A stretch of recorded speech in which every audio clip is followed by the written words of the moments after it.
En général, on commence par les blessés, le groupe en général.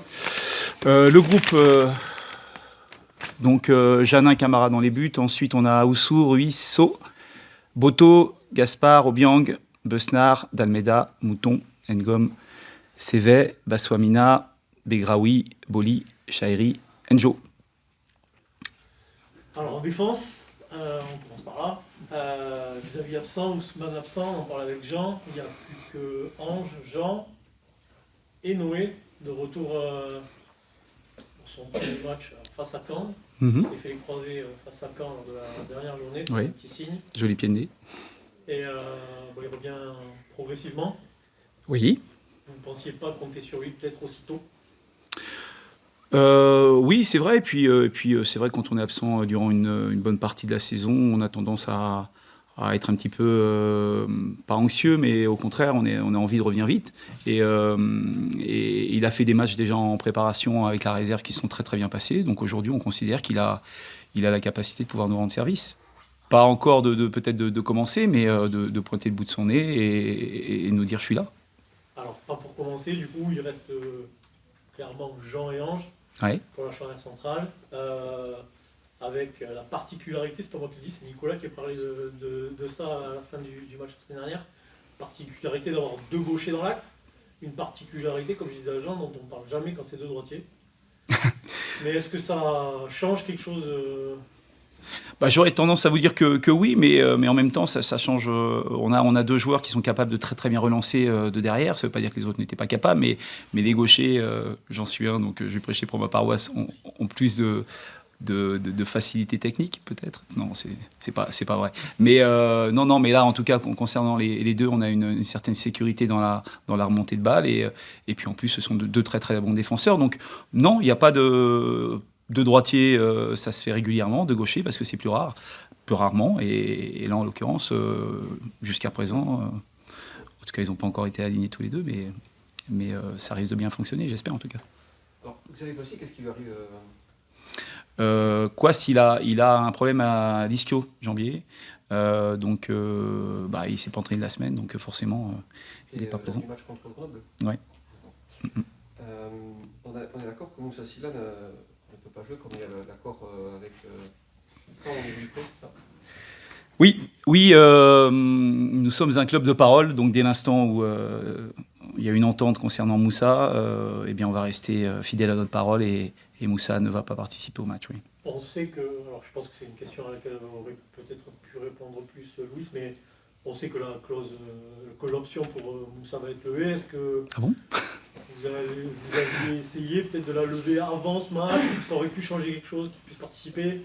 Peut-être que ça aurait pu changer quelque chose, mais néanmoins, pour l'instant, ça n'a pas été fait encore. Donc, et encore une fois, étant donné qu'il appartient encore au Stade Malherbe de Caen, il y a des écrits, donc il faut les respecter. Voilà, mais bon, ça, c'est des choses qui doivent se discuter un petit peu plus haut. Alors Moussa, meilleur buteur de l'équipe qui ne sera pas là. Khalid, qui est un joueur importantissime dans le secteur offensif, qui sera aussi absent. Alors il y a des solutions, mais pour animer une attaque différente peut-être par rapport à ce que vous faites d'habitude. On a des armes. Et ce genre d'événement avec des joueurs qui ont déjà bien marqué l'année lorsqu'ils ne sont pas présents, et ben ça permet à ceux qui ont un petit peu moins de temps de jeu, voire pour ceux qui ont déjà pas mal évolué, parce qu'on a beaucoup changé ces derniers temps, ça leur permet de pouvoir s'exprimer encore davantage. Donc c'est une chance à saisir, c'est une opportunité de pouvoir nous montrer toute l'étendue de leur qualité et de se dire qu'eux aussi sont là et qu'ils peuvent participer à tout moment. C'est une concurrence saine et c'est très bien non pas que je me réjouisse des absents de Khalid, notamment une Moussa, mais on a des armes derrière qui vont se mettre à l'œuvre dès demain. Contre Grenoble, avec Nico, vous avez piégé un petit peu tout le monde en mettant Henri 9,5, quasiment 9 même par moment. Est-ce que déjà ça vous a plu? Et est-ce que c'est quelque chose qu'on peut éventuellement revoir demain, même si je sais que j'aurais pas une réponse claire? Non, vous n'aurez pas une réponse claire. C'est normal parce qu'il y a toujours un petit peu de préparation et, par rapport à une équipe adverse. Mais c'est vrai que c'est un match qu'on a gagné. On a montré pas mal de belles choses, on n'a pas pris de but. Mais c'était aussi face à un concurrent qui s'y prêtait. Caen a une similitude avec Grenoble, mais ils ont des armes un petit peu différentes. Ils viennent ici aussi. Donc le contexte est différent aussi. Donc non, ça nous a plu, mais après, chaque match est différent, chaque axe de travail aussi. Donc vous dire que demain on va rééditer l'expérience, peut-être pas. En tout cas, ça prouve qu'il y a une arme supplémentaire pour le staff, et ça, c'est forcément appréciable. Bien sûr. Plus on en a, mieux c'est. Khalid, c'est la lecture. Oui, droit. Est-ce que tu as senti le retour d'une certaine fraîcheur, ou que la victoire, en tout cas du week-end dernier, cette semaine, avait eu les effets qu'elles peuvent toujours avoir, mais là amplifiés par le fait que vous couriez après depuis un moment? Ouais, c'est le fait de rester sans gagner pendant un certain temps, au bout d'un moment, même si on était positif, ça mine. La victoire nous a fait énormément de bien. Mais dernièrement, les contenus, comme je l'avais déjà dit il n'y a pas tellement longtemps, ils étaient intéressants. On prend moins de buts, on est moins performant, c'est vrai, offensivement, parce qu'on a moins de réussite. On a eu une réussite presque comment dire, voilà, en début de saison. Et là, elle nous sourit un peu moins, mais on a beaucoup de situations. Donc, eh bien, on va continuer dans ce sens-là. Voilà. Et surtout qu'on a encore la capacité de pouvoir, puisque notre objectif principal, c'est de se maintenir. C'est vrai que les derniers résultats nous mettent dans un ventre mou, et cette victoire de Grenoble vient à point nommé, quand ils sont à 2 points. Donc simplement, on veut se maintenir, il en faut derrière nous, on a la capacité de les mettre derrière nous. Voilà, c'est un match dans le match, simplement. Et si on arrive à prendre l'ascendant, et on va prendre l'ascendant, j'en suis persuadé, eh bien on en laissera encore un derrière nous. Voilà. Justement, par rapport à ce maintien, on s'aperçoit que le premier relégable a un rythme de champion actuellement, puisqu'ils sont invaincus, et assez impressionnant. C'est d'autant plus précieux de gagner à Grenoble, et ça met aussi quelque part la pression par rapport à l'objectif de maintien. Bon. Bien sûr. Voilà, on regarde en haut, mais on regarde aussi en bas. Voilà, donc on sait qu'on était resté sur 5 points en 24 matchs, en 24 points possibles. Encore une fois, les contenus étaient intéressants, on n'était pas franchement alarmés, mais de pouvoir gagner ce match contre Grenoble, ça nous a permis d'avoir une semaine un peu plus joviale, on va dire, avec des joueurs qui ont repris du poil de la bête, même si on va avoir des absents. Et c'est très important dans la préparation d'un match comme celui-ci, parce que depuis l'arrivée de Nicolas Seub, c'est une équipe qui fonctionne très très bien, même si sur les 5 derniers matchs, ils ont juste un point de plus que nous. J'en parlais à Jean juste avant. Quel est ton discours avec Nico cette semaine avec tes défenseurs, quand on sait que le meilleur buteur du championnat arrive demain ici? Est-ce qu'il est différent ou absolument pas? Oui et non. Oui et non, parce qu'il ne faut pas non plus faire un focus sur un garçon qui à lui tout seul a mis 16 buts, c'est-à-dire la moitié des buts, un petit peu moins, puisqu'ils en ont mis 35. Des buts de Caen. Il y a une sorte de dépendance, mais il y a aussi la latéral gauche, Abdi, qui a marqué 2 buts contre Angers. Et puis le meilleur passeur, c'est aussi Valérie, qui est un latéral. Donc ça vous dit quand même la façon dont fonctionne Caen, avec une participation des latéraux très importante. Qui dit participation des latéraux, dit aussi qu'il y a des espaces qui sont libérés. Donc il faut être capable de pouvoir contenir ces assauts, d'avoir une certaine maîtrise, et une efficacité dans les 2 zones de surface. Voilà, donc Mendy, ça va être un poison, on le sait, mais on a des défenseurs qui sont redoutables aussi, donc ça va être un match dans le match. Alors, à propos des latéraux, je me souviens d'un match assez récemment où on vous a entendu sur BeIN parler aux latéraux de Pau, en soulignant l'importance des joueurs de couloir dans le dispositif de Pau aussi. Alors c'est vrai que sur ce début de phase retour, il y a eu du changement, puisque Terence Koudou est reparti à Reims, Jordi Gaspard est arrivé. Bon, il faut inévitablement un temps d'adaptation. Qu'est-ce qu'on peut dire justement sur le potentiel de Pau dans les couloirs? Est-ce qu'il a fallu justement ces dernières semaines remettre le logiciel pour... Gaspard, venant d'arriver, il n'avait pas forcément les principes de jeu qu'on a pu inculquer à la défense depuis le début de l'année. Donc, mais c'est un garçon hyper intelligent c'est une éponge, voilà. Donc, il est capable il a été capable de vite se mettre au diapason et de montrer l'étendue de ses qualités avec et sans ballon. Et puis, il est pour parler de Jordi notamment, il est à la demande, toujours à poser des questions, à essayer de progresser, d'essayer d'être le plus efficace possible avec l'équipe. Il restait sur 6 mois sans jouer, donc c'est déjà incroyable de retrouver à ce niveau-là aujourd'hui, parce qu'on est satisfait du travail qu'il fait, son état d'esprit, et c'est une très bonne recrue. Du coup, par rapport à ce match de Caen, vu le profil que vous avez décrit de l'adversaire, ça sera une des clés, le secteur des couloirs. Oui, pas seulement, parce qu'ils ont des joueurs très bons dans toutes les lignes. Thomas derrière avec Traoré, au milieu il y a Daubin ou Mbok qui peut jouer, il y a surtout le Breton avec Brahimi qui est entre les lignes. Donc ils ont quand même des très très bons joueurs. C'est une belle équipe qui manquait peut-être de confiance avec les résultats de début d'année, et Nicolas Sub, avec qui j'ai pas mal de similitudes, leur a inculqué certainement une solidité défensive, parce qu'ils prennent nettement moins de buts. Ils marquent un petit peu moins aussi, mais une grosse efficacité, surtout à domicile. Encore une fois, à l'extérieur, ils sont un petit peu plus friables. Voilà.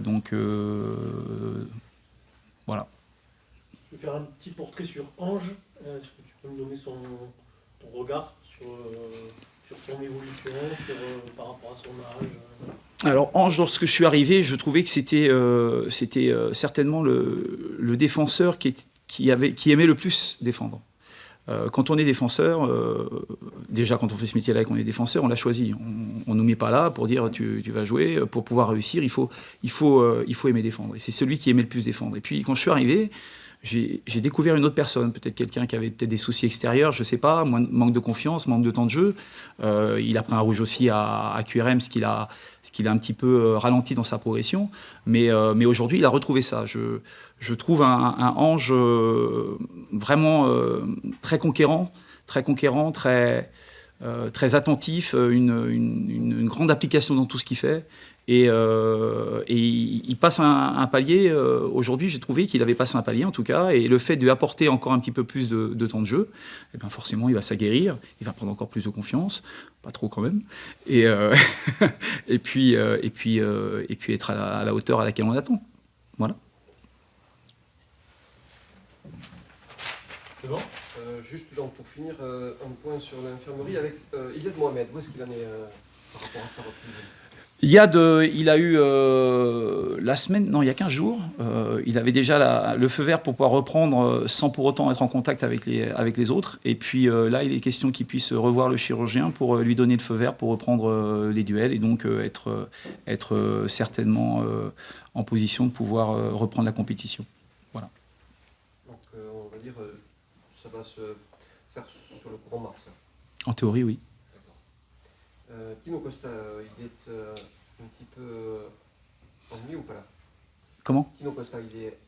Tino, Tino, il a un problème encore malheureusement au mollet. Voilà, donc il a repris cette semaine et puis lors d'une accélération, le mollet de nouveau a lâché.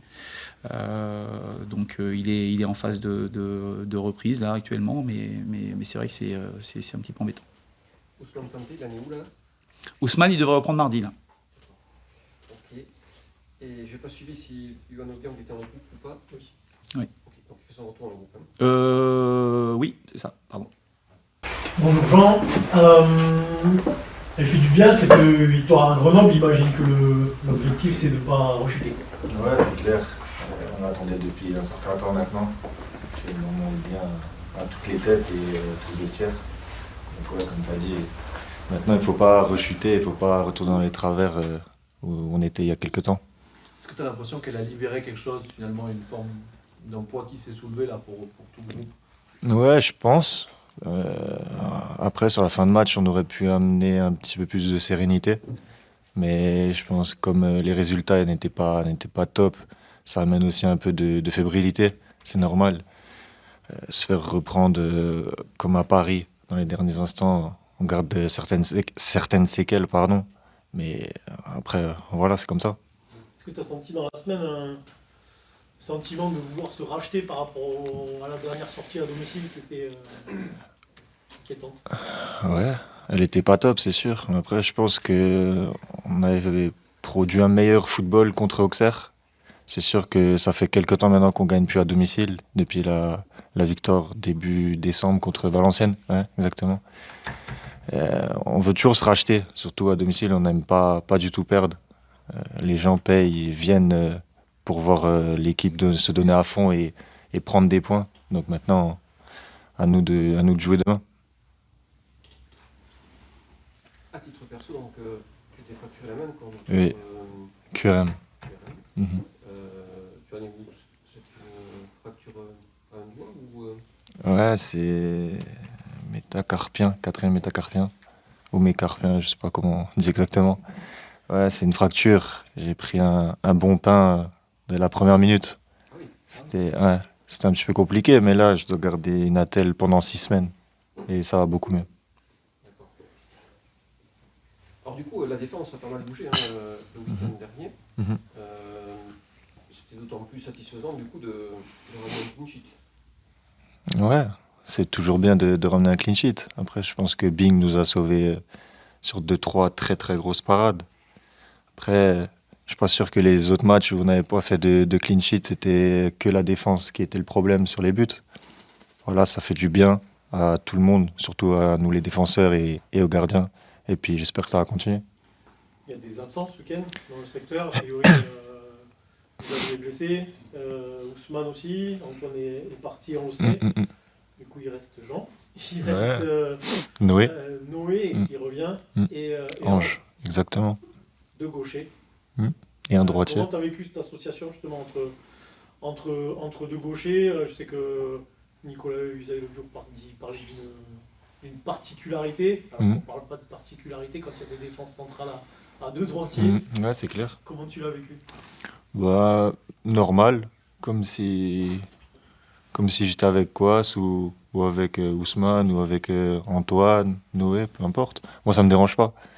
Tant que je suis sur le terrain, ça me dérange pas du tout. Après, c'est sûr qu'il faut trouver certaines affinités avec son partenaire de la défense. C'est toujours important, bien parler. Après, je sais que Ange aime bien qu'on parle avec lui, mais pas trop non plus. Donc chaque joueur est différent. Après, c'est aux joueurs de faire la part des choses. Et justement, je vais faire un papier sur Ange. C'est un jeune joueur. Ouais. Comment tu vois sa progression, toi, au quotidien? Elle est bonne, elle est très bonne. Je pense que il a une très grosse marge de progression. C'est quelqu'un qui a beaucoup de qualité. Il doit encore apprendre, il le sait, je pense. Et s'il est là, c'est pas seulement à cause des blessures, c'est qu'il le mérite parce que ça fait quelques semaines, quelques mêmes matchs avec la réserve où j'étais venu le voir, qui faisait des bonnes performances. Donc je suis content pour lui, malgré que certaines personnes vont dire on a le même poste, il y a un peu de jalousie ou quoi, mais pas du tout, je suis très content pour lui. C'est vrai que vous êtes un peu en concurrence, Mm. les gauchers. Mm. Ça pousse derrière. Ça pousse, c'est normal, c'est le football. C'est le football, c'est comme ça, c'est mieux qu'il y en ait qu'il n'y en ait pas. En plus, la concurrence est saine, donc c'est tout bénef pour le groupe et pour l'équipe. Équipe de Grenoble, pas du tout, de Caen, avec dans ses rangs le meilleur buteur. Est-ce que quand on est défenseur central comme toi, on appréhende cette partie différemment ou pas du tout? Non, je pense que tous les attaquants en Ligue 2 sont très dangereux. Chacun a des caractéristiques différentes. C'est vrai que lui, il est à 16 buts. On le connaît déjà. Sur les années précédentes, il avait mis pas mal. On va être plus attentif à lui. Après, est-ce qu'on appréhende ou on a peur? Non, pas du tout. On n'a pas peur. Sinon, ça sert à rien d'aller sur le terrain. Mais ouais, je pense qu'il faut pas lui laisser 1 ou 2 mètres de trop. C'est une équipe qui a joué lundi. Est-ce que ça peut vous faire du bien? Et en même temps qui a battu Angers, ça peut les booster aussi. Comment tu vois Ouais, après, s'ils avaient perdu, on aurait dit le contraire. Je pense que c'est toujours, ils sont dans une bonne dynamique depuis que le nouveau coach est arrivé et ils font des très bons résultats. Donc voilà, on verra demain. Le résultat, donc, à Grenoble a confirmé votre stat. Vous êtes invaincu face aux équipes du top 5. c'est plus compliqué face aux équipes de bas de tableau. Alors, comment tu l'expliques, toi, ça? J'ai rien à expliquer. Peut-être que contre des équipes qui ont le bloc un petit peu plus bas, on doit un peu plus travailler pour, en ayant le ballon et en trouvant plus des espaces. On sait qu'on est une équipe plus de transition. Il faut aussi savoir avoir la balle et faire le jeu et se procurer des occasions contre des équipes qui ont le bloc bas. Après, une explication particulière, mis à part ça, j'en vois pas forcément. D'où l'intérêt face à des équipes en bloc là de marquer en premier aussi. Ouais, de marquer en premier. Après, on peut être patient et marquer à la 93e minute et on sera très content si on gagne 1-0 comme ça. Voilà. Merci Jean. Mais bon, merci Jean.